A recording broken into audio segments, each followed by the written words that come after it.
So we've just had the qualifying for the Mexican Grand Prix, and what an absolutely tense qualifying session it was there in the end. Q3, Max Verstappen steals pole with the last lap. He was absolutely pulled it out the bag at the end. It looked like we were going to get a Mercedes on pole.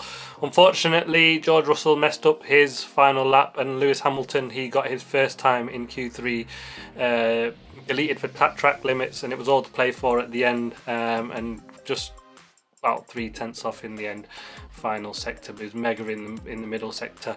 So Q3, we've got Max Verstappen on pole position, then followed by the two Mercedes who look like absolutely on it this weekend.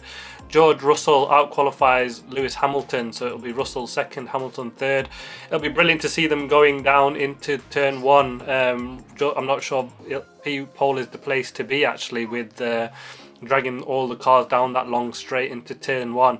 But it'll be Max Verstappen. He's got the fastest car down the straight this year, so he's got the tools to hold them back, but it'll be a mega start. Really looking forward to the race start tomorrow. The Mercedes have been in the hunt all weekend, fast through all practice sessions. They were fastest with the Q1-2 in FP3, so shame they didn't quite pull it off in pole. 0.3, I'm not sure that is the actual position. I think the Mercedes are a bit closer to that, to the Red Bulls for a change, and so we should be hopefully in for a mega scrap in the race tomorrow. P4, we've got Sergio Perez, just couldn't pull it off for his home race. He looked pretty much there or thereabouts. I mean, in Q2 there was like 0.063 for between P1 and P5, so really tense and tight every session this weekend, and it looked like all teams really got the best out of their cars. As you'll see, teammates are really close together on the grid. So P4 for Sergio Perez. Ferrari's Carlos Sainz is the first Ferrari in P5. They just didn't have the pace for pole. They're really struggling over the curbs for balance issues, especially in the twisty section. They just didn't seem to ride the curbs very well, and they're always out of shape, quite a way off the pace this weekend. Start of qualifying, Valtteri Bottas in the Alfa Romeo got P6. What a fantastic qualifying from him. He was on it. It's definitely the star of qualifying. Not sure where the pace has come from in this Alfa Romeo, but they've been really quick. Shame his teammate didn't have the session of Bottas. It would have been a great result for them with them both being up the pace, but great for Bottas splitting the Ferraris. Charles Leclerc in 7th place, again struggled with that car. Lando Norris in 8th, Alonso 9th, and Ocon 10th. The two Alpines at the back there in Q10. It'll be a tight battle with them and the McLarens.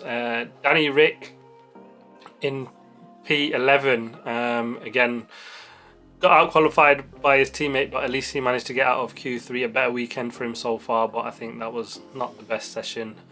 He's still again beaten by his teammate. We've got, in Q2 it was Danny Ricciardo P11 going out, Zhou Guanyu in P12.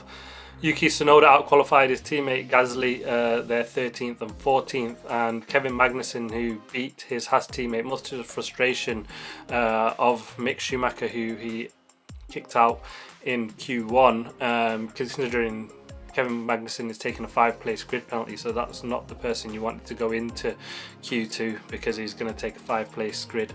He didn't really make much inroads. He finished 15th and will start the late race last tomorrow. We've got Mick Schumacher in 16th place, Vettel 17th, Stroll in 18th, Albon, the two Williams, Albon and Latifi last. Stroll I'm not sure who will be last, because it'll be either Kevin Magnussen or Lance Stroll, because Magnussen with a 5-place grid penalty for his engine, Stroll with a 3-place grid penalty for his penalty from last weekend, causing a collision with Alonso. It'll be a battle for the back, but either one of them two is going to be starting from the back, but it should be a mega mega race tomorrow for the front. It was a mega really tight session. There is place to overtake, and it's just down that long straight here. It'll be an interesting race. Hopefully we do get some overtaking tomorrow, and it'll be a nice tight battle. Let's see how this one plays out. We'll see you tomorrow for the Mexican Grand Prix review. Thanks for watching. Take care. Please like, subscribe and comment. I'll see you tomorrow.